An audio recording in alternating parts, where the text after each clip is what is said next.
Bon, ben, bonjour à tous. Vous m'entendez là? Bon, là, cet après-midi est consacré toujours aux Alpes, mais cette fois plutôt à l'aspect, ce matin, c'était la science fondamentale, les deux piliers fondamentaux de la géologie alpine, que sont la tectonique à travers l'étude des coupes, ou le métamorphisme à travers l'histoire de la découverte de la cohésite. Alors cet après-midi, c'est la géologie appliquée dans ses interférences, bien sûr, avec la géologie fondamentale, à travers la réalisation de différents de, travaux de chantiers publics à travers les Alpes. Alors, on avait pensé à différents types de chantiers, les barrages, les ponts, etc. Mais on s'est concentré sur les tunnels, d'autant plus que, à l'origine, finalement, de cette journée et de ma communication, ce sont les 150 ans qu'on a fêté en septembre dernier de l'ouverture à la circulation du tunnel du Fréjus, tunnel ferroviaire, qui est la première grande percée des Alpes. Et donc, cette percée des Alpes s'est faite, avait des conséquences économico-politiques, avait un aspect technique quand même très important, c'était une prouesse technique, mais aussi a interféré en partie avec la géologie alpine. Et c'est ce volet-là que je vais davantage développer. Alors, voilà, donc là, c'est une gravure qui est apparue dans le Monde illustré et qui illustre l'événement qui est intervenu le 17 septembre 1871. C'est l'arrivée du premier train en provenance d'Italie qui a emprunté le tunnel dit du Fréjus ou encore du Mont-Cenis. C'était un train composé de 28 voitures et qui a mis 22 minutes pour traverser le tunnel, lequel fait 12 km et quelques. Alors, c'était l'aboutissement de travaux qui ont débuté bien avant, puisque les premiers travaux ont commencé en 1857. Les travaux sont allés plus vite que prévu, parce qu'il était prévu que le percement durerait 25 ans. En fait, il a duré de 57 à 71, donc c'est beaucoup moins, presque moitié moins.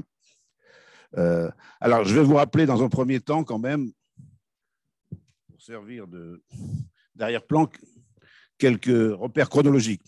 Simplement la chronologie du percement du tunnel, pour ensuite pouvoir caler les événements géologiques, les découvertes, les controverses qui sont apparues au long de cette période.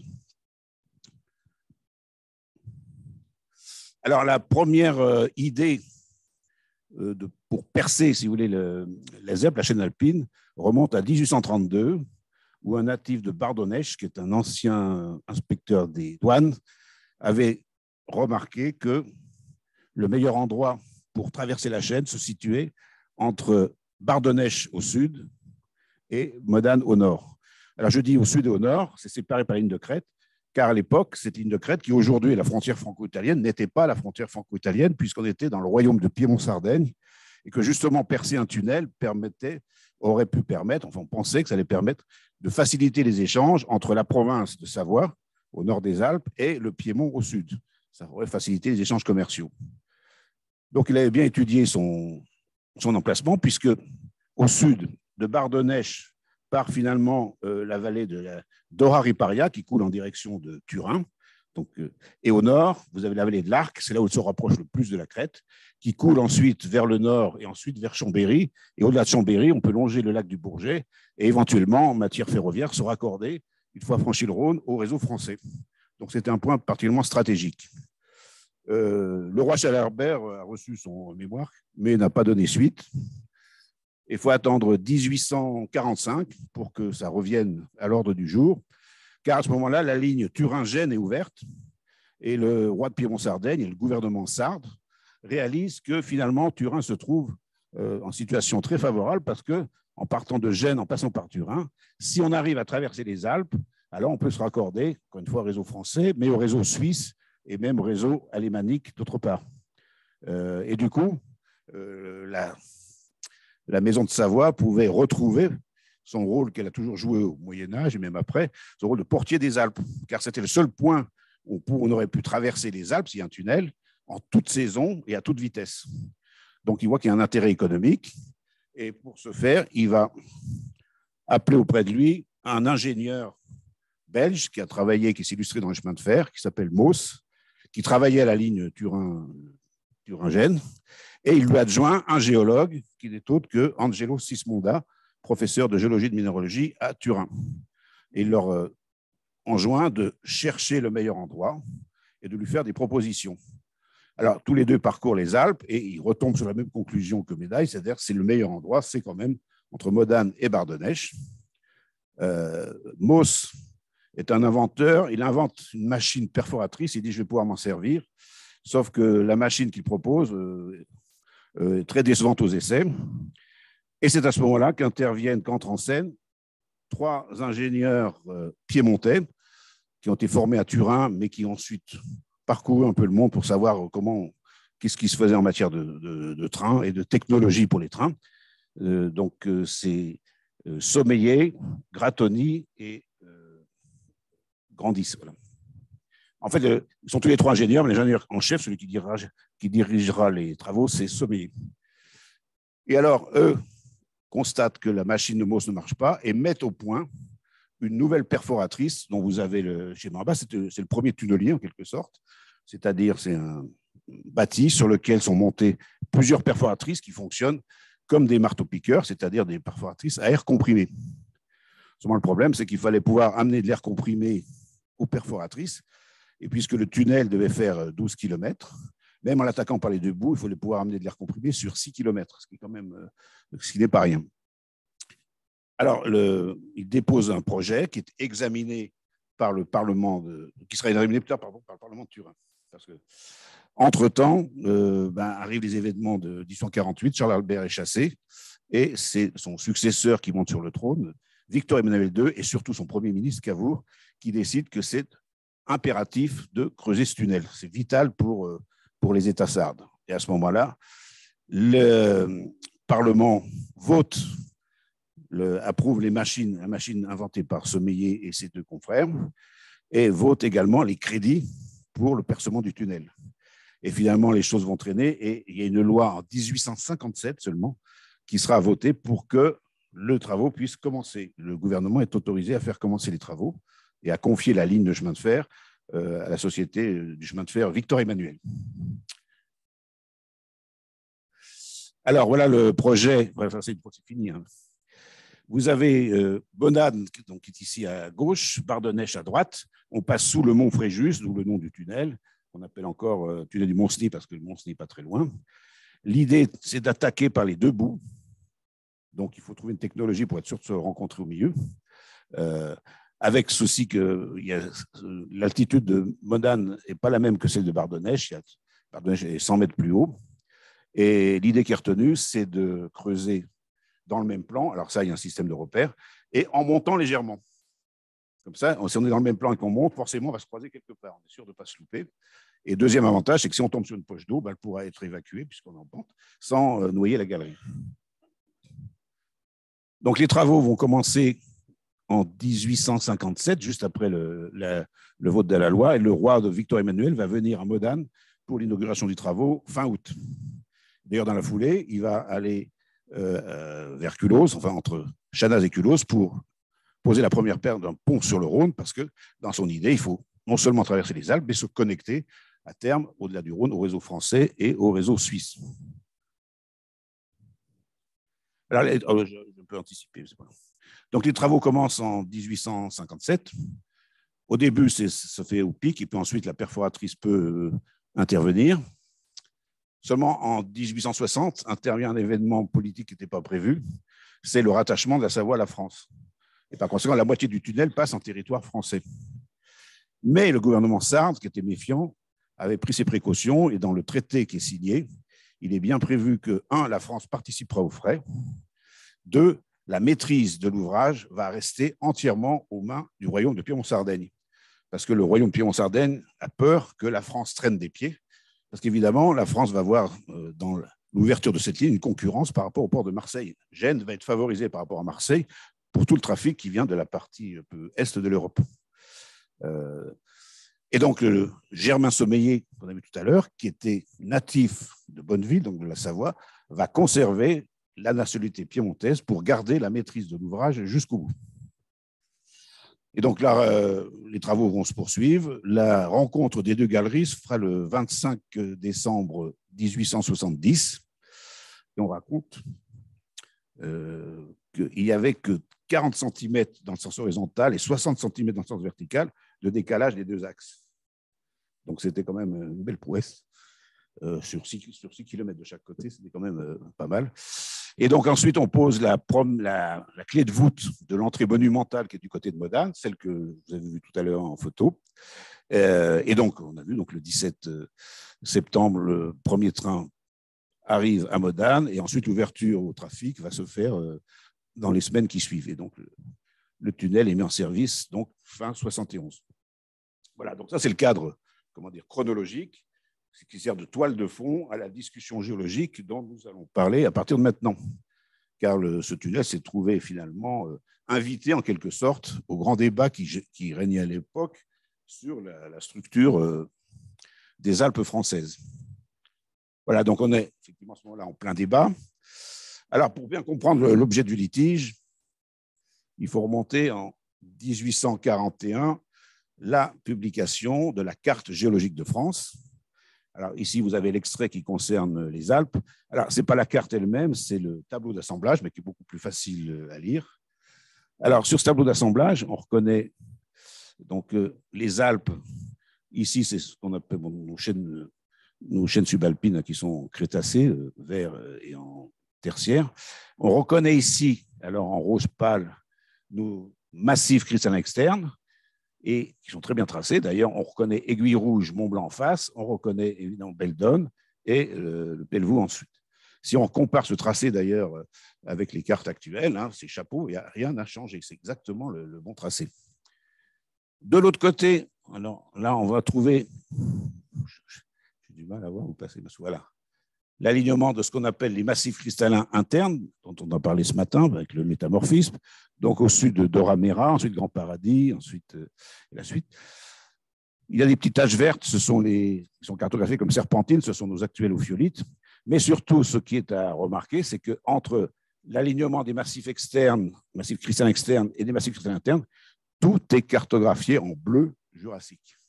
C'est-à-dire que pour celui qui a levé la carte, et c'était Élie de Beaumont qui était chargé de ce secteur, il n'y a pas de terrain antérieur au Jurassique dans les zones intra-alpines. Il distingue cependant, dans la partie orientale, un Jurassique assuré. Pour lui, c'est du Jurassique métamorphisé. Donc l'âge, c'est Jurassique, et la structure, c'est tout simple, c'est ce qu'il appelle un fond de bateau, ce serait un immense synclinal, c'est un Jurassique sédimentaire, sont adossés d'un côté sur les massifs cristallins internes, c'est le relèvement oriental, et de l'autre côté sur les massifs cristallins externes. Et si on lui dit, mais écoutez, si c'était vrai, à ce moment-là, quand on traverse votre fond de bateau, une fois qu'on a passé le milieu, on doit retrouver les mêmes terrains dans l'ordre inverse, et ce n'est pas le cas. Il dit, mais c'est normal, regardez, tout a été métamorphisé dans la partie orientale. C'est normal qu'on ne reconnaisse pas les mêmes terrains, donc c'est parfaitement logique. Alors, cette façon de voir, elle remonte à la conception qu'Élie de Beaumont se faisait de la formation des chaînes de montagne. Et pour ça, il faut remonter encore en avant. Il avait fait paraître en 1830 un mémoire sur les formations des systèmes de montagne qui calent sur les révolutions. Et c'est assorti d'une carte. Alors, on ne va pas refaire toute l'histoire de la formation des chaînes de montagne d'après Élie de Beaumont, mais pour lui, les chaînes de montagne se forment par contraction successive de l'enveloppe sur le globe qui diminue de volume. Et à cette occasion, ça fait des soulèvements qui sont rectilignes. Et à chaque époque de soulèvement correspond une direction. Et donc, on peut dater un soulèvement en regardant les discordances qui sont au bord. C'est-à-dire que le soulèvement a lieu après le dernier terrain relevé et avant le premier terrain qui repose à place. Donc, c'est ce qu'il va appeler la stratigraphie. C'est la stratigraphie selon Élie de Beaumont. Donc, il repose uniquement sur des directions et des pendages. Donc, c'est une stratigraphie purement géométrique. Alors, quand il applique ça aux Alpes, il constate que, en fait, les Alpes résultent de la formation de 2 soulèvements consécutifs. Les Alpes occidentales, celles qui nous intéressent, et les Alpes orientales. Celles qui nous intéressent, on voit très bien l'alignement qui est finalement dicté par la direction aujourd'hui de Beldon, en fait. Et donc, les petites taches, ça correspond aux serpentines. Alors, appliqué aux Alpes, pourquoi maintenant le terrain est jurassique et pas autre chose? Eh bien, ça remonte encore à une observation qu'il a faite un peu plus tôt, mais de toute façon, Élie de Beaumont a toujours pensé qu'il ne s'était jamais trompé. Donc, même si les observations datent de 50 ans avant, ce n'est pas grave, c'est toujours valable pour lui. C'est un petit cœur. Quand il a été chargé du levé de la carte géologique de France, Brochant de Villiers, qui était le coordinateur, lui confie les Alpes. Et arrivé dans une localité qui s'appelle Petit Cœur, c'est la localité qui est juste contre les massifs cristallins externes, contre Beldon. Il constate que les premiers terrains stratifiés adossés s'appuient selon une série qui est parfaitement concordante, ce que vous avez en photo. Et quand on regarde la composition des couches, on constate qu'il y a des couches à belemnite qui encadrent au milieu une couche qui contient des végétaux fossiles qui normalement sont rapportés au Carbonifère. Et comme pour lui, tout est concordant, puisque tout a le même pendage et même direction, donc c'est forcément des terrains qui sont formés à la suite, et bien ça veut dire qu'ils appartiennent à un seul et même terrain qui mêle à la fois des caractères jurassiques et des caractères de terrain houillé, parce qu'on va retrouver ça, des terrains houillés, on a plusieurs dans les zones internes, il va appeler ça le terrain anthracifère. Et donc il va dire, dans les Alpes, il y a un terrain particulier qui est globalement d'âge jurassique, mais dans lequel on peut trouver du houillé, enfin des végétaux houillés. Et c'est de là que va partir le débat. C'est-à-dire que ça revient à nier l'importance des fossiles. Et donc la communauté géologique va se diviser en deux clans. Alors, le premier clan, c'est le clan d'Élie de Beaumont, c'est le clan officiel. Hein. C'est le clan des stratigraphes, mais des stratigraphes au sens d'Élie de Beaumont, c'est-à-dire des géomètres. Alors, on retrouve Élie de Beaumont, bien sûr. Sismonda, on a vu tout à l'heure, va adhérer complètement aux thèses d'Élie de Beaumont. Et puis, sans surprise, on retrouve également Brochant de Villiers et Dufrédoy, qui sont les deux autres qui ont collaboré à la carte géologique de France. Et puis, il y a un certain nombre d'autres géologues, mais de moindre importance, mais qui rallient ce camp. Donc, encore une fois, ils nient les fossiles. Ils pensent qu'il y a un grand terrain en fond de bateau, adossé sur les massifs cristallins externes, et que la partie orientale a été métamorphisée, a été transformée. Alors, si c'était les géologues les plus puissants, tout le monde n'était quand même pas d'accord, et il y a quand même une opposition qui a commencé à s'établir. Et le premier, d'ailleurs, qui va se... Ah non, alors, dans ce camp-là, il y a le cas particulier de Scipion Gras. Scipion Gras, lui, il fait pareil, il dit c'est un même terrain, il y a un relèvement de chaque côté, mais il n'est pas d'âge jurassique, c'est-à-dire que ce n'est pas les belemnites qu'on a trouvés qui déterminent l'âge, c'est les végétaux fossiles, donc tout est d'âge carbonifère. Donc il a un terrain anthracifère, mais qui est d'un autre âge, mais qui va cartographier de façon assez finement. Donc, voilà, donc, mais il se base sur les mêmes considérations d'ordre, je vais dire, géométrique.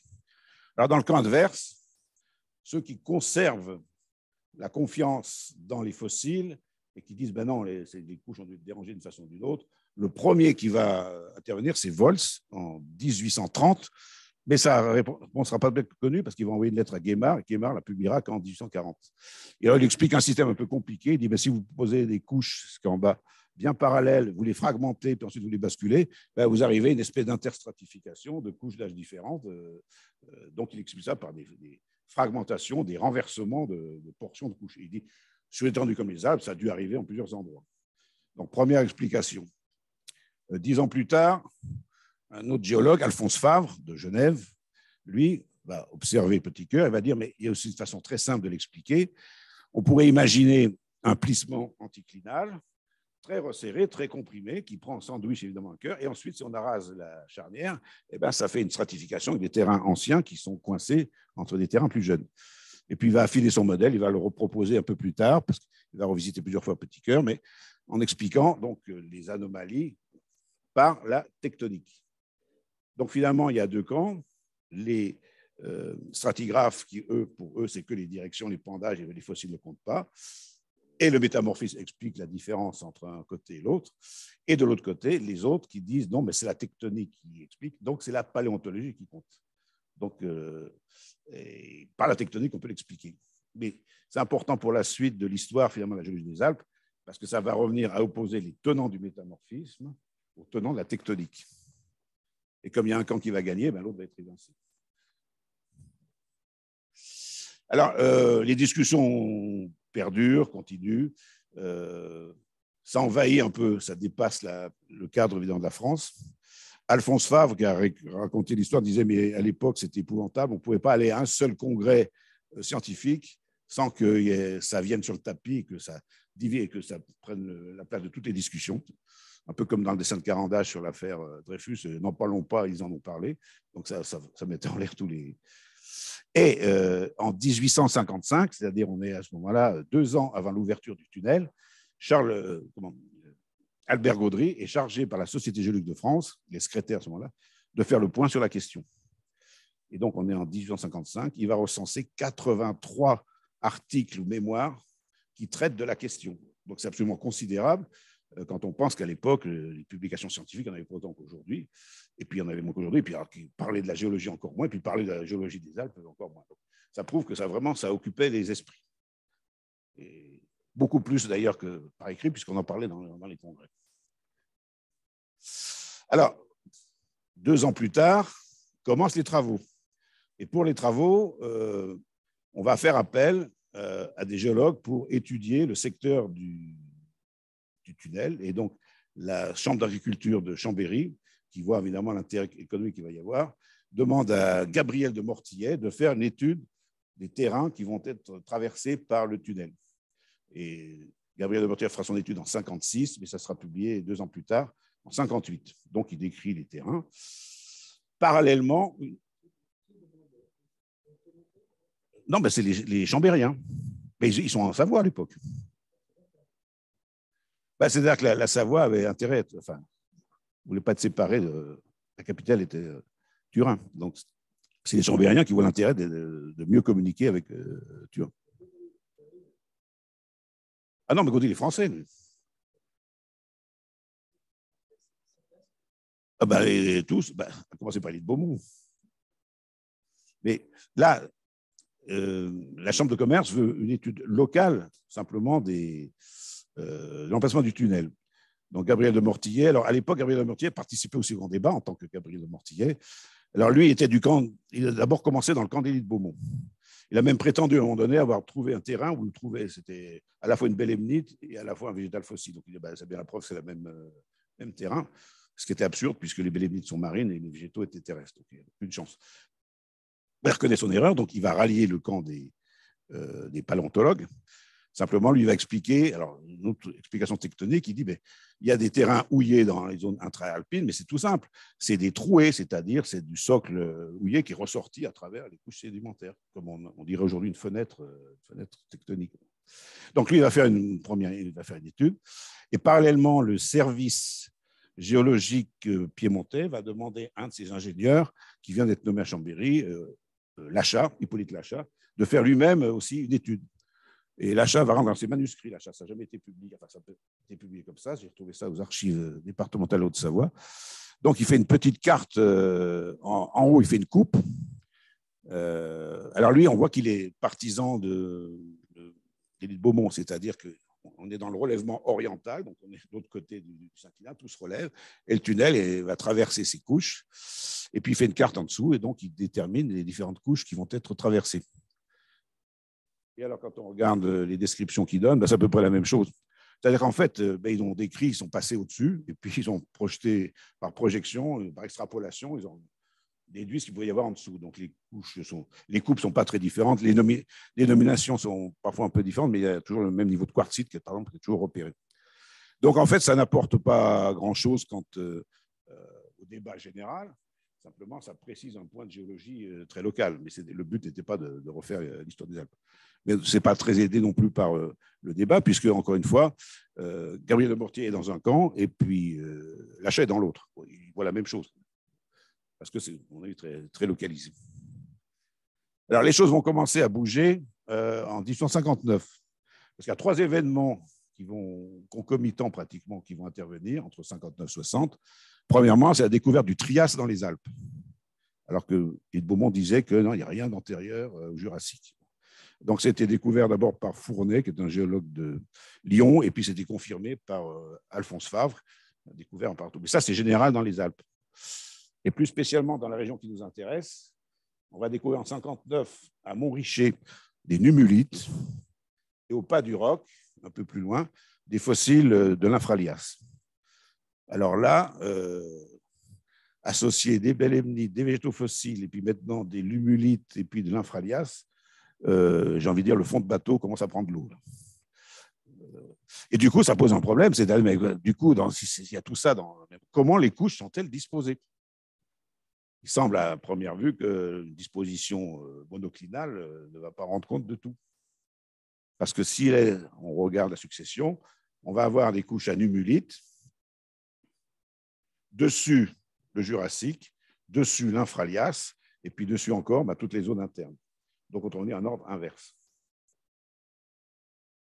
Alors, deux géologues alpins, un qui entre en lice à ce moment-là, c'est Charles Laurie, et puis Alphonse Favre, qu'on a déjà vu, vont essayer d'expliquer quand même la disposition. Alors, évidemment, la zone où il y a les nummulites et l'Infralias, qui est ici, il faut imaginer au moins des replis, des choses comme ça. Mais du coup, ça pose la question, la disposition de la partie qui fait suite. Et on se pose la question de savoir, mais est-ce qu'ils sont disposés, est-ce que c'est vraiment le fond de bateau, ou est-ce qu'il ne faudrait pas imaginer plutôt une position inverse, c'est-à-dire, finalement, un champignon, ou autrement dit, une disposition en éventail. Et Alphonse Favre, plus tard, fera ce dessin pour expliquer que même avec le même profil, on peut avoir les deux interprétations. Par rapport à ce qu'on disait ce matin, c'est qu'est-ce qui se passe en dessous, est-ce que je prolonge en dessous, ou qu'est-ce que je peux faire en prolongeant en l'air. Donc, le fond de bateau commence à être contesté avec l'idée qu'il pourrait peut-être y avoir, au contraire, une disposition d'éventail, mais ça suppose que chaque flanc de l'éventail ensuite se redresse. C'est-à-dire qu'il y a une gouttière ensuite de chaque côté. Alors, comme c'est quand même un débat qui n'est pas moindre, comme ça attire l'attention sur les Alpes, comme on est en 1860 et que l'annexion vient de se faire, la Société géologique décide de tenir une séance extraordinaire à Saint-Jean-de-Maurienne en 1861. Voilà, donc c'est là où, normalement, on va essayer de débattre et de trancher, enfin, ce problème, ce nœud gordien. Donc, elle a lieu fin septembre 1861. Alors, je vous ai mis le comité d'organisation. Si vous regardez les noms, c'est que des paléontologues. Aucun représentant du camp adverse n'est venu, à commencer par Élie de Beaumont et Sismonda qui ont séché la réunion. Alors, on peut évidemment douter que les conclusions qu'ils vont tirer vont bien aller dans un sens et dans un seul. C'est Bernard Studer, dont on a parlé ce matin, qui est président de la commission, parce qu'avec sa connaissance des terrains alpins suisses et puis une certaine neutralité, on pense que les débats vont pouvoir, les conclusions vont mieux passer.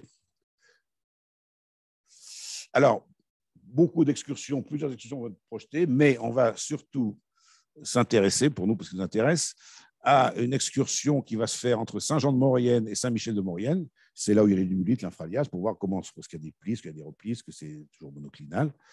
Et puis ensuite, de Saint-Jean-de-Maurienne à Modane, pour voir est-ce que c'est en éventail ou est-ce que c'est en fond de bateau. Et puis ensuite, une partie des géologues, ils étaient une soixantaine en tout, vont passer à Bardonnèche, passant par le col de Roux, pour ensuite prolonger vers le Mont-Genèvre. Mais à cette occasion, ils regarderont donc les travaux du tunnel à l'entrée de Modane et à l'entrée de Bardonnèche. Ils viennent pour la géologie, mais ils viennent également regarder les états d'avancement du tunnel. On est à 61, le tunnel a commencé en 57, ça n'a pas encore beaucoup progressé. Alors, à l'issue de la réunion, ils vont... le haut est un peu rogné. 2 comptes rendus vont paraître avec des coupes. Alors, le premier, celui qui est en haut, c'est celui que va faire Alphonse Favre. Alors, il faut couper en 2. Tout ce qui est à gauche, c'est la partie entre Saint-Jean-de-Maurienne et Saint-Michel-de-Maurienne. Et c'est là où, de toute façon, qui correspond à peu près, Laurie va faire à peu près le même profil. Là où il y a les nummulites, etc., l'Infralias, ils vont essayer ils vont voir qu'il y a des plis et des replis, voire même des failles. D'ailleurs, c'est un profil qui est connu de tout le monde aujourd'hui. Il n'y a pas de sortie en Maurienne sans s'arrêter pour regarder le massif de la Croix des Têtes. Ce sont ces plis-là. C'est devenu un grand classique. Alors, par contre, pour la partie qui fait suite, éventail ou pas éventail, c'est pas clair. Bon, Alphonse Favre est pour l'éventail, Laurie est plutôt pour le fond de bateau, donc le figuré est un peu flou. Donc, ça n'a pas été tranché, ce point-là. Et puis enfin, je vous ai mis en bas les installations du côté Modane. Côté Modane, ils vont visiter les chantiers et donc ils voient c'est en train d'être monté à ce moment-là les énormes béliers compresseurs, ceux qui vont devoir envoyer de l'air comprimé sur 6 km. Et donc, ils sont impressionnés. On leur fait une démonstration perforatrice. Après, une fois qu'ils ont passé le col de Roux, ils descendent sur Bardonnèche. Et Bardonnèche, ils sont reçus par Sommeiller, l'ingénieur en chef, qui d'ailleurs met à leur disposition un atelier pour qu'ils tiennent leur séance donc ils vont débattre dans l'atelier, et qui est mis à leur disposition aussi 40 lits dans la gare de Bardonnèche, parce que la capacité hôtelière de Bardonnèche n'était pas suffisante. Donc ils sont accueillis très très bien. Et donc là aussi, ils suivent les travaux, ils regardent, ils ont une évocation dans le bulletin de la Société géologique. Alors à l'issue de cette session, c'est le président, donc Bernard Suder, qui conclut. Alors, il insiste sur les points qui ont été tranchés. Alors, les numulites, oui, c'est vraiment des numulites. Le niveau d'infralias, oui. Et il conclut en disant, finalement, il y a des reploiements de couches, des renversements de couches. Et si on admet tout ça, tout rentre dans l'ordre. Et il y a concordance absolue entre la stratigraphie, au sens de Beaumont, et la paléontologie. Donc, c'est une conclusion. Donc, on pourrait penser qu'à partir de ce moment-là, tout le monde est d'accord, c'est plié, mais en fait, pas du tout, parce que c'est des conclusions qui n'engagent que ceux qui y croient, en quelque sorte, et tout le camp adverse qui n'était pas là, évidemment, va le nier, et la discussion va quand même un peu reprendre. Et d'ailleurs, c'est à ce moment-là que le CUNEL va devenir, comment dire, un peu plus prépondérant, va s'inviter finalement dans le débat d'une certaine façon. Et notamment parce que les deux protagonistes, les deux grands champions de la stratigraphie géométrique, Élie de Beaumont et Sismondi, vont refuser ces conclusions. Alors d'abord, d'ailleurs, elles ont été refusées, pas seulement par eux, parce que, disons que les conclusions n'ont pas convaincu tout le monde. Par exemple, en 1863, les Annales des Ponts Saucé publient, on est en plein dans les travaux, publient un numéro où on parle du percement du tunnel, etc. Et on demande à Hippolyte Lachat, qu'on avait vu tout à l'heure, l'ingénieur des mines, de faire un petit topo sur les couches, etc. Donc, il va faire une petite note publiée dans laquelle il décrit les couches. Et il conclut en disant, oui, alors maintenant, moi, je vous décris les couches, mais alors, quant à l'âge de ces terrains, moi, je ne veux pas m'engager là-dedans. Il y a deux écoles qui s'affrontent, chacune a ses tenants. Ce n'est pas le lieu ici de trancher. Ce qui veut dire simplement que ce n'était pas vraiment clair pour tout le monde. Alors, en tout cas, deux personnes pour qui c'est vraiment clair que les conclusions sont à rejeter, c'est Élie de Beaumont et Sismondi. Et Sismondi, par exemple, en 62, donc juste après le congrès, fait paraître une carte à laquelle il travaillait depuis longtemps. La carte, alors normalement, ça devait être la carte des États de terre ferme du Royaume Piron-Sardaigne, sauf qu'entre-temps, la France a annexé la Savoie, etc. Donc, il remodifie un peu son libellé en disant c'est une carte du Piémont, de la Savoie, puis il rajoute la Ligurie. Mais ça ne correspond à aucune entité politique de l'époque. Donc, il y a travaillé quand même depuis longtemps, depuis les années 1840. Alors, quand on regarde le secteur qui nous intéresse, il n'a pas changé d'avis. Vous reconnaissez un bout de Beldon, là, et vous avez la vallée de la Maurienne, tout est en bleu. Le secteur oriental assuré, c'est du métamorphique. Simplement, il fait une petite concession, cette petite bande jaune qui est là, c'est-à-dire cette l'éocène, c'est-à-dire qu'il reconnaît que les numulites, effectivement, elles sont là. Donc, il fait un petit bassin éocène, on ne sait pas comment il veut le placer par rapport à ça. Là, c'est une différence avec Élie de Beaumont, parce qu'Élie de Beaumont refusera. Il dira d'ailleurs, une fois qu'on a publié sur les numulites, il note dans le compte rendu de la connaissance qui dit, non, ce n'est pas des numulites. C'est une façon de trancher le problème. Donc, il n'y a pas de tertiaire, donc c'est bientôt du Jurassique. Ça ressemble à des numulites, ça respecte des numulites, ce n'est pas des numulites. Donc, quand sa carte est publiée, il l'envoie à Élie de Beaumont, et Élie de Beaumont,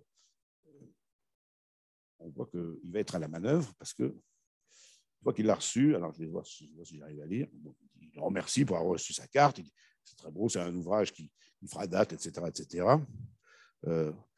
Et il ajoute, il faudra que la lumière soit faite sur tout ce qui était dit depuis quelque temps concernant les terrains des Alpes. Et ainsi que je vous l'ai déjà dit, j'aimerais que le fiat lux vienne de vous, pas de moi.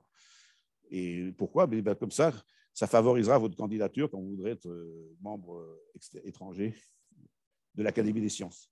Parce que si on sent que ça vient de moi, mes ennemis ne manqueront pas de vous tomber dessus, etc. Donc, on voit que Élie de Beaumont passe à l'arrière-plan et pousse ses pions en faisant avancer Sismondi devant lui. L'autre camp, pendant ce temps-là, comme il a gagné, continue ses explorations géologiques. Et donc, c'est la tectonique qui va gagner.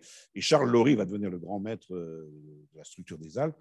Alors, par exemple, en 1864, il retourne sur Petit Cœur, parce qu'évidemment, comme Élie de Beaumont, sa théorie commence à flancher.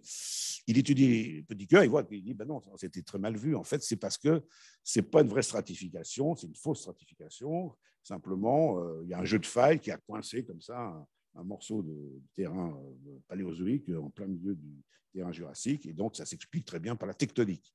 Donc voilà, il existe l'interprétation de Petitcœur par Élie de Beaumont. Et puis surtout, il republie une coupe, celle qu'il avait faite à la fin du congrès géologique, simplement une version un peu plus affinée, en 1866, pardon. Petitcœur, donc c'est 64, pardon, là c'est 66. Et alors, réponse du berger à la bergère, Sismonda, 67, publie un mémoire sur les terrains anthracifères des Alpes. Voilà, donc en haut, il reprend, enfin, en haut, je vous ai remis la coupe de Lory, et lui publie sa coupe en dessous. Alors on voit, c'est manifeste, il a décalqué pratiquement le contour topographique pour donner son interprétation, et lui, c'est tout monoclinal, il n'y a pas un seul pli. Il reste fidèle au synclinal avec les relèvements, etc. Il fait juste des petites ondulations. Bon, pour tous ceux qui sont allés voir, encore une fois, la croix des têtes, il y a quand même 2 plis superposés qui frappent. Alors on se dit, mais il est de mauvaise foi ou pas? Mais je ne crois pas. Je rappelle ce que disait Marcel Bertrand. Pour voir les choses, il faut les croire possibles. Lui, s'il pense que c'est impossible de plier des roches, ben, ce n'est pas des plis. Voilà, c'est QFD. Alors, surtout ce qui est important, dans ce même mémoire de 1867, Sismonda publie l'autre extrémité, c'est-à-dire le tunnel. Donc, on est à l'autre bout de son synclinal. Il met le tracé du tunnel, on reconnaît le profil du Fréjus, et il place toutes les couches de façon symétrique par rapport à la couche précédente. C'est monoclinal, mais dans l'autre sens. C'est sa coupe pour lui. Alors, on est à 67, les travaux ont avancé, mais ils ne sont pas encore terminés, on n'est pas encore 70, mais c'est déjà bien avancé. Et donc, d'après les reconnaissances qu'on a pu faire, semble coïncider, conforter un peu sa façon de voir. Et donc, il envoie évidemment son mémoire à Élie de Beaumont. Et là, Élie de Beaumont réagit parce qu'il dit mais cette coupe, c'est génial, cette coupe du tunnel. Moi, j'ai maintenant un moyen de prouver au monde entier que j'ai raison. On va regarder une à une des couches et je vous fiche mon billet qu'on va voir que c'est monoclinal et qu'il n'y a pas de pli. Donc, il a un argument, le tunnel va lui servir de moyen pour asseoir l'exactitude de ses observations. Donc, d'ailleurs, il l'écrit quand il reçoit dès qu'il reçoit le mémoire de Sismonda, il demande à ce qu'on fasse un relevé précis de tous les terrains traversés et qu'on fasse un prélèvement des échantillons de roches qui ont été traversées par la galerie. Il faudrait qu'on recueille une collection, et il dit cette collection, elle pourra être déposée à Turin, et puis moi j'en garderai une, puis je la déposerai à l'école des mines. Voilà, donc il a l'idée de faire une collection pour montrer qu'il a raison. Et d'ailleurs, donc la lettre qu'il écrit, c'est en 67. Il a écrit beaucoup de lettres ensuite à Sismonda. Il dit, voilà, ça démontrera que toutes ces roches ne pourront être autre chose que du terrain jurassique métamorphique. Voilà. Alors, toujours cette même année, il échange d'autres. Alors, ce qui est intéressant, c'est qu'il y a des lettres qu'ont reçues par Sismonda, ont été publiées, enfin une grande partie, dans un petit recueil appelé d'Élie de Beaumont. Ben, on peut les voir. Elles ne sont pas toutes, mais ça permet, c'est des coups de sonde qui permettent, surtout pour cette période-là, de voir quels sont les échanges en amont des publications qui vont être faites par la suite. Alors, donc, il redemande ensuite, quelques mois après, une même couche, en disant que ça lui permettra de faire un document précieux pour la science. Hein, mais je ne dis pas cela du point de vue des argumentations de M. Lory, car depuis que M. Lory a écrit sur Petitcœur, donc le mémoire qu'on a vu, je crois qu'il est impossible à un géologue véritable de le prendre au sérieux. Donc, persiste et sinus. Donc, les échanges vont encore se poursuivre. Donc, il redemande encore une fois à Sismonda de bien surveiller qu'on prenne l'échantillon. Et ça, il le demande parce que le gouvernement sarde a gardé la maîtrise du tunnel. Il dit, moi, je ne peux pas intervenir, je j'ai aucun pouvoir sur les ingénieurs qui travaillent, mais vous pouvez. C'est une autre façon de l'instrumentaliser. Alors, il dit, je veux prouver qu'il n'y a pas de pli. Alors, du coup, dans la nouvelle, il dit, oui, mais c'est parce que s'il n'y a pas de pli, ça, ce qui m'embête un peu quand même, c'est que quand on regarde la succession, il dit, mais ça va faire un terrain quand même d'une épaisseur assez considérable. Et il dit, même en tenant compte de l'obliquité du tunnel par rapport aux couches, etc., ça fait au moins 1000 mètres d'épaisseur. C'est assez considérable. Parce qu'effectivement, quand vous regardez, surtout dans le terrain calcaire après la barre de quartzite, ça fait quand même épais. Alors, il a un doute d'ailleurs à ce moment-là, c'est peut-être le seul, donc on est en mai 1869, il dit, il se pourrait cependant que la grande masse calcaire ici soit pliée, c'est-à-dire que s'il fait un pli très serré, avec la charnière dans le ciel qui est érodée, il dit l'avantage, c'est que ça va diminuer de moitié l'épaisseur de mon terrain. Mais il dit après, si je fais un pli comme ça, après, il faut que ça passe sous barre de neige et que ça ressorte de l'autre côté. Donc, il faudra aller vérifier qu'il y a quelque chose qui ressort ou pas. Donc, il fait cette proposition-là, mais après, il revient très vite dessus, parce que dans la lettre suivante, il dit, je vous ai présenté ça, mais c'était comme une hypothèse, et moi je n'y tiens pas particulièrement, et celle-ci n'a pas ma faveur. Il revient aussi sur la collection, il faut faire une collection de roches, etc. Je crois comme vous, alors oui, il conclut cette lettre d'ailleurs en disant, je crois comme vous qu'il y a une grande symétrie dans la disposition des couches alpines, de part et d'autre du fond de bateau qui passe par entre Saint-Michel et Bodane. Mais vous savez que certains géologues voient à la place de ce fond de bateau du terrain houillé soulevé et renversé en éventail des deux côtés, ce qui mérite quelques points d'admiration. Donc, encore une fois, c'est une pierre dans le camp de Laurie et de Favre. Et donc, il est revenu à l'idée que c'est quand même monoclinal et qu'une seule série de roches. Toujours la même année, l'année suivante, il écrit encore, toujours dans ce sens-là, sur l'idée qu'il faut faire une collection, etc. Et il dit, je pense comme vous que la variété remarquable de ces roches, dont aucun groupe ne se répète, établit clairement et d'une manière péremptoire que la grande épaisseur de couches traversées par le tunnel ne provient pas de structures plissées ni contournées. Et donc, il explique que si on prend ça c'est le terrain ici. Je suis passé au truc suivant. Pardon. Ah oui, les flèches, pardon. Il explique que si on prend cette série, ce qui est à l'entrée du tunnel, c'est l'équivalent des couches qu'on trouve à M en parenthèse, qui sont pointées dans l'autre sens. Et puis ce qu'on trouve à barre de neige, c'est le pendant de petit cœur. Voilà. Alors en 1870, il écrit une lettre, c'est toujours les Beaumont, à Sismondard, en disant que ça y est, il a reçu une caisse d'échantillons, il leur remercie beaucoup, et qu'il va commencer tout de suite à en faire l'inventaire, le catalogue, et qu'il va publier une note à l'Académie des sciences pour signaler cette succession, qui va d'ailleurs, en plus du catalogue, assortir de petites remarques. Mais il dit, avant de publier ma note, j'ai besoin de savoir j'ai besoin de plusieurs choses. L'orientation exacte du tunnel par rapport au méridien astronomique, l'orientation des couches par rapport au méridien et l'inclinaison des couches par rapport à l'horizon. Parce qu'il veut pouvoir calculer de façon très précise l'épaisseur des terrains traversés. Et puis donc, il va décrire les échantillons qu'il a reçus. Donc, il y en avait 134. Du coup, lui, ça ne marche plus. Il n'y a plus rien qui marche. C'est beaucoup.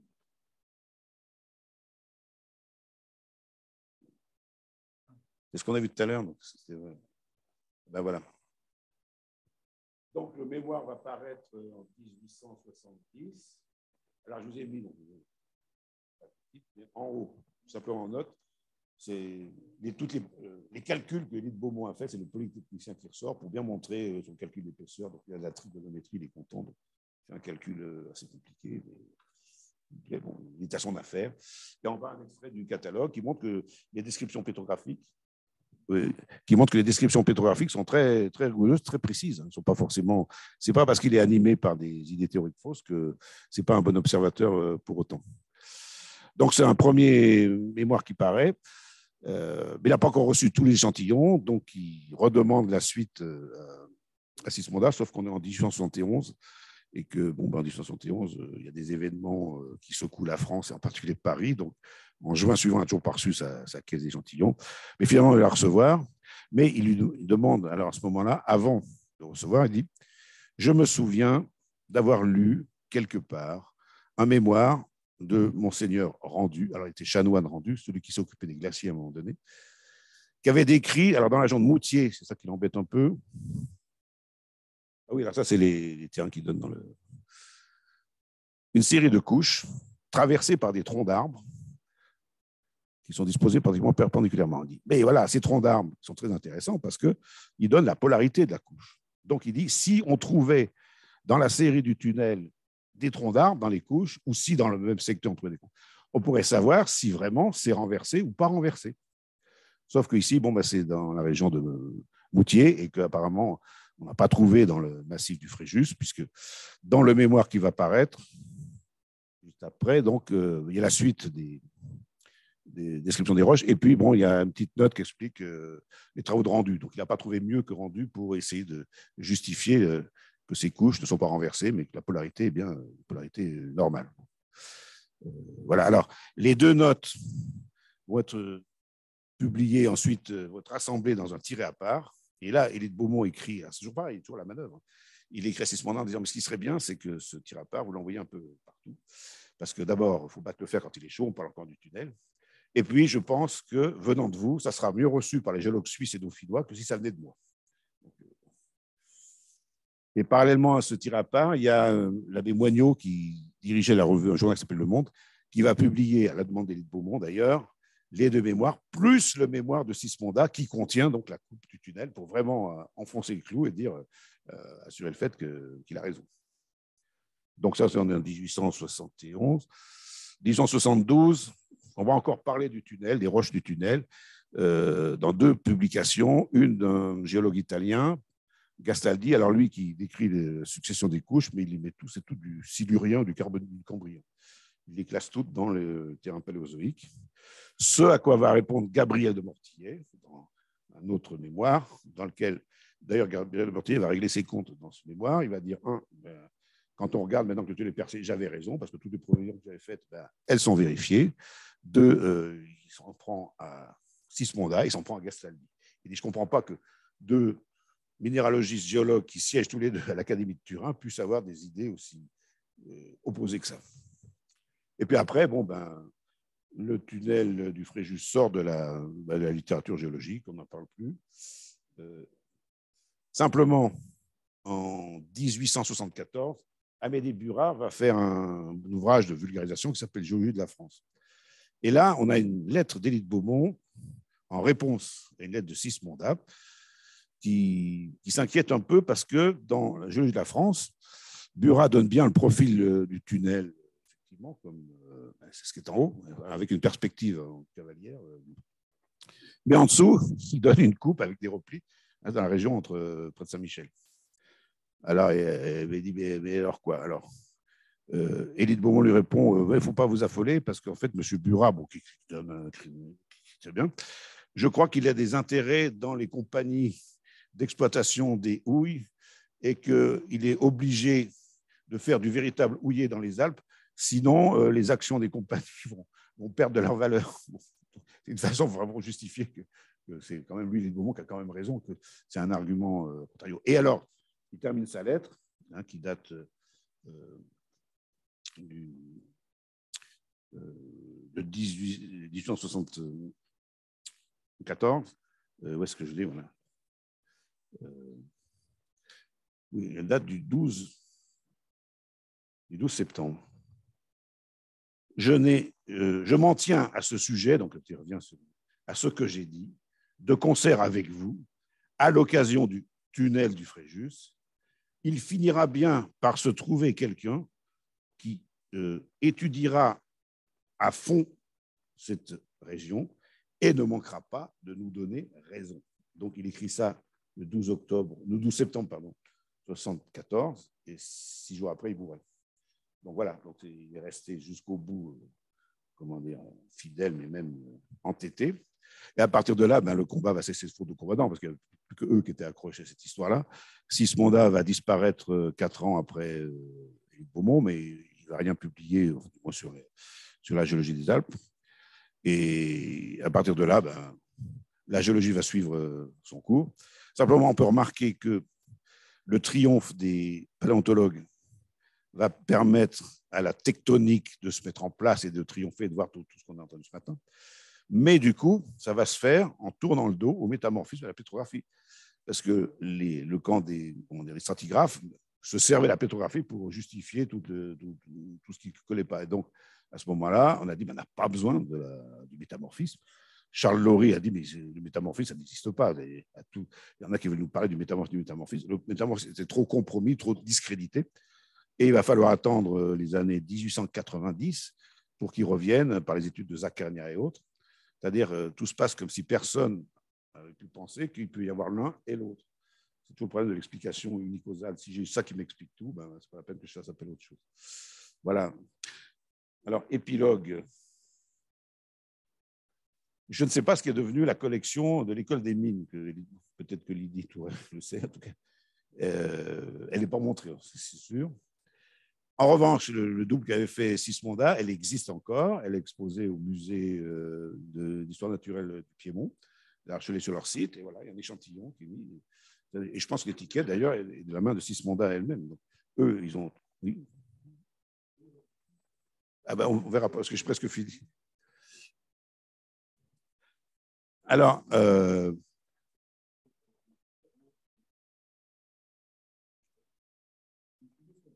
oui. Alors, le musée d'Annecy avait reçu aussi une collection des roches, parce que, Germain Sommier était un enfant du pays, donc je pense qu'il avait veillé, etc. Je ne sais pas où elle est. En revanche, le musée d'Annecy a gardé une maquette des perforatrices sommeillées à l'échelle 1,5, des perforatrices qui étaient montées sur le chariot, donc on peut encore observer ce genre d'installation. Du côté de Modane, l'entrée triomphale, j'ai vu au début, elle est maintenant classée monument historique. Et l'intérieur, les premiers mètres, parce qu'elle est plus fonctionnelle, hein, l'entrée a été déplacée. Il y a eu un éboulement, et puis c'était pas très commode. Et à l'intérieur, dans les premiers mètres, il y a un musée du tunnel du Fréjus qui est installé. Et puis, pour terminer absolument, si vous allez en Suisse, au musée des transports à Lucerne, vous savez que récemment, la Suisse a percé un grand tunnel du Simplon qui fait plus de 50 km de long. Eh bien, vous avez une maquette à raison de 1 mètre pour 50 mètres, donc 1 mètre pour 1 km, donc il fait 50 mètres de long, la maquette. Donc, elle fait tout un hangar, là, ça n'est qu'une portion. Alors, ce qui est très intéressant, c'est que tout le long, on a représenté les terrains et puis des échantillons quand il pris avec le kilométrage, la même idée que Willy de Beaumont. Là, c'est simplement pédagogique. Ce n'est pas pour montrer qu'ils ont raison contre tout le monde. Et voilà, donc, je termine sur cette note qui permet ensuite d'enchaîner avec d'autres histoires, d'autres tunnels. Et je vous remercie de votre attention.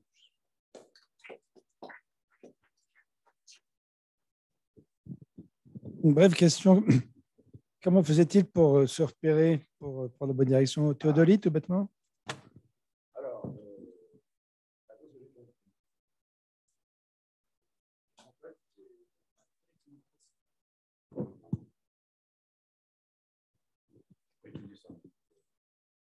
bon, ça marche? C'est allumé.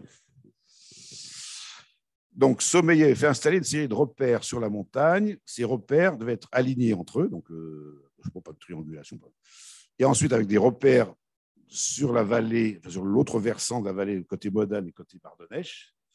Et quand il visait, il fallait qu'il ait, par la peine de viser, tous les repères alignés. Comme ça, il savait qu'il était dans le plan. Mais visé avec quoi? Avec un appareil lunette. Je pense qu'il y avait des signaux qui s'envoyaient d'un truc à l'autre. Et donc ça, ils étaient sûrs d'être dans le même plan, mais ils pouvaient très bien se croiser, parce que les trois parallèles sont dans le même plan. Donc l'idée, c'était de creuser un peu en montant. Mais jusqu'au bout, on dit que Sommeillet a eu des surfroides jusqu'au bout. Parce que... déjà les Grecs, dans je ne sais plus quelle île, avaient percé un tunnel d'un kilomètre, plus d'un kilomètre, et c'était pareil, même principe, de pente de chaque côté, et s'étaient retrouvés à quelques dizaines de centimètres près.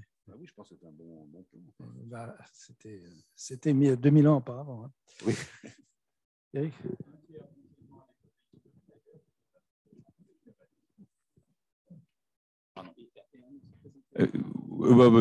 Eric Hasselborn. Un tiers de l'enseignement à Freiberg, donc au XVIIIe siècle. Et von Herder fait le grand tuyau d'évacuation sous Freiberg qui fait 40 km avec une erreur de 10 cm, simplement en topographie. Pour les tunnels grecs, je n'en sais rien, mais les tunnels romains, l'échec d'un tunnel en Algérie romain, on a les documents d'époque, parce qu'il n'y était pas arrivé. Et l'armée romaine avait des ingénieurs spéciaux pour creuser des tunnels. Il y en a plusieurs autour de Rome qui ont plusieurs kilomètres pour assécher de l'eau ou ramener de l'eau et qui faisaient par topographie de surface en tirant à la romaine d'ailleurs d'un piquet à un autre. Creuser en ligne droite, ce n'est pas difficile parce qu'il suffit de mettre une lumière à l'entrée, puis on creuse, on se retourne, on regarde s'il est dans l'axe ou pas. C'est creuser en tournant. Donc, c'est pour ça d'ailleurs que c'est des deux galeries étaient creusées en ligne droite, et après ils ont fait les raccords en virage. D'ailleurs, c'était même obligatoire parce qu'un train il rentre pas comme ça à mi-pente. Il faut qu'il escalade et ensuite qu'il tourne. Encore moins, les Romains tiraient tous ces grands tunnels kilométriques étaient tirés des deux bouts, d'un côté pour aller juste dans l'axe de l'autre. Il y en a un sur la route de Chamonix où il y a 10 cm de différence au plafond. Il n'y en a pas au sol, au bord de l'autoroute qui a été abîmée, qui n'est pas un monument historique, qui est le plus grand de nos tunnels alpins. On le voit quand on passe sur l'autoroute. Il y a 10 cm de décrochement entre le gars du bas, le gars du haut était 10 cm plus haut que le gars du bas. Voilà, si vous posez une question, vous faites un commentaire, n'hésitez pas à vous présenter de façon à ce que les gens qui sont en ligne puissent aussi savoir d'où viennent les questions. Parce que là, ça montait des deux côtés, mais Bardonnèche étant plus haut, globalement, on descendait quand on est de Bardonnèche à Modane. C'est pour ça que la durée du trajet était plus courte de Bardonnèche à Modane que de Modane à Bardonnèche. Des questions proprement géologiques maintenant. Jacques, tu brûles, non? Christian, c'est un peu ton domaine, ça. Tu ne t'étonnes pas qu'ils aient pas recherché de la cohésite à l'époque? Alors, les gypses qu'il craignait, c'est tomber sur des poches d'eau dans les gypses, oui, effectivement. Il craignait des déluges, c'est la seule chose que, comment dire, de Mortillet dit, il hésite quand même, donc il n'était pas franc au début. Mais... Et en fait, ils ont manqué d'eau et il n'y avait pas assez d'eau pour les machines pour creuser. C'est curieux. Et les béliers étaient au départ uniquement pour aérer les galeries et pour servir de moteur au chariot. C'est après qu'on a décidé qu'on pourrait l'appliquer quand même aux perforatrices. Ça n'a pas été fait tout de suite. Et c'est Sommeiller qui était dépositaire du brevet. C'est pour ça que lui est considéré comme l'inventeur, mais alors que les deux autres ont travaillé aussi avec lui. C'est pas...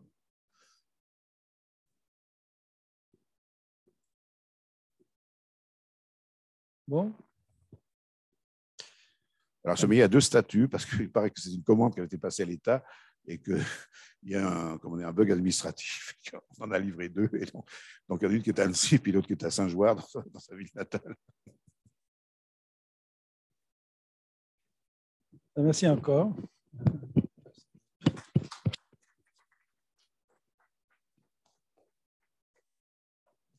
Maintenant, nous allons à nouveau entendre Claudio Rosenberg.